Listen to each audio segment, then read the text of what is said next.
पेशवा बाजीराव खुले विचारों के थे। उन्होंने शिवाजी के सपने को सच करने के लिए समाज में बहुत सारे बदलाव लाए जो उनकी दूर की दृष्टि को दर्शाता है।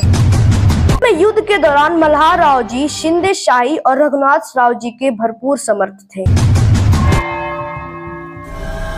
नमस्कार दोस्तों, वैसे तो हमने बहुत सारे प्रतापी राजाओं की कहानियां सुनी है, लेकिन आज मैं लाया हूं इतिहास के पन्नों में दबी एक ऐसी कहानी जो शायद इतिहास के पन्नों में ही दफन हो गई थी। आज हम जानेंगे पेशवा बाजीराव के सबसे अच्छे मित्र और होलकर वंश के संस्थापक मल्हार राव होलकर। एक ऐसा राजा जिससे मुगल और राजपूत तक डरते थे। एक ऐसा समय भी था जिस समय इन्हें भारत का किंग मेकर भी कहा जाता था। तो आइए जानते हैं राजा मल्हार राव होलकर की पूरी कहानी। के दम पर एक राजवंश की स्थापना थी और जो मराठा साम्राज्य को महाराष्ट्र के बाहर लेकर आए। मल्हार राव होलकर। अहिल्याबाई होलकर ने 1960 से 1980 ईस्वी में आलमपुर में मल्हार राव होलकर की छतरी का निर्माण कराया था। अपने किले के बारे में तो बहुत सुना होगा, उनके रहस्यों के बारे में भी सुना होगा, जाना भी होगा। की 5 पटल वाली मूर्तियां हैं, जिसमें दीवारों पर कुछ मूर्तियां भी हैं।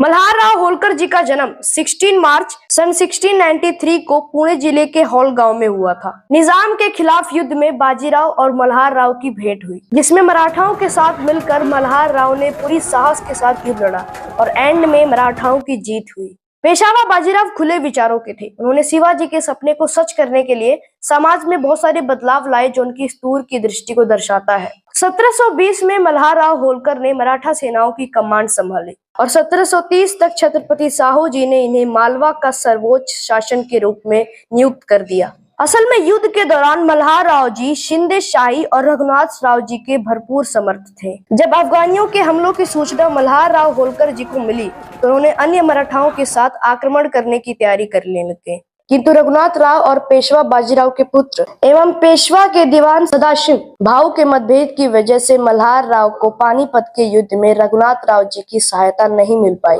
किंतु जब भाऊ को लगा कि वो अब युद्ध हार जाएंगे तो उसके बाद उन्होंने मल्हार राव को अपने फैमिली और युद्ध में सहभागी नागरिकों की रक्षा का आदेश दिया, जिस वजह से उन्हें युद्ध छोड़कर जाना पड़ा। इसी बीच उन्होंने कई तीर्थ स्थानों की भी रक्षा की, लेकिन वो इस अपने अभियान में पूर्ण रूप से सफल नहीं हुए और यही बात उनकी मृत्यु सन 1766 तक उनको दुखी करती रही। इतने में इस वंश की महान गाथा खत्म नहीं होती है। इसके बाद अहिल्याबाई ने इंदौर सूबे का प्रशासन संभाला।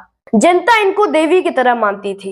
एक ऐसा काल जिसने मजदूरों पर होते हुए अत्याचार, दलितों के साथ हो रहे अन्याय, स्त्रियों की शिक्षा का अधिकार और समाज में फैली रूढ़िवादी विचार धाराओं ने जब समस्त भारत को जकड़ रखा था, तब ऐसे समय में एक दीपक की लौ की तरह अडिग रहकर अहिल्याबाई ने जो किया उसकी छाप इतिहास के पन्नों से कभी मिटाई नहीं जा सकती। दोस्तों, आई होप आपको ये वीडियो अच्छी लगी होगी। अगर आपको ये वीडियो अच्छी लगी होगी तो नेक्स्ट वीडियो आप किस कैरेक्टर पर चाहेंगे नीचे कमेंट बॉक्स में जरूर लिखिएगा और फिर मिलते हैं किसी अगले वीडियो में। बहुत बहुत धन्यवाद।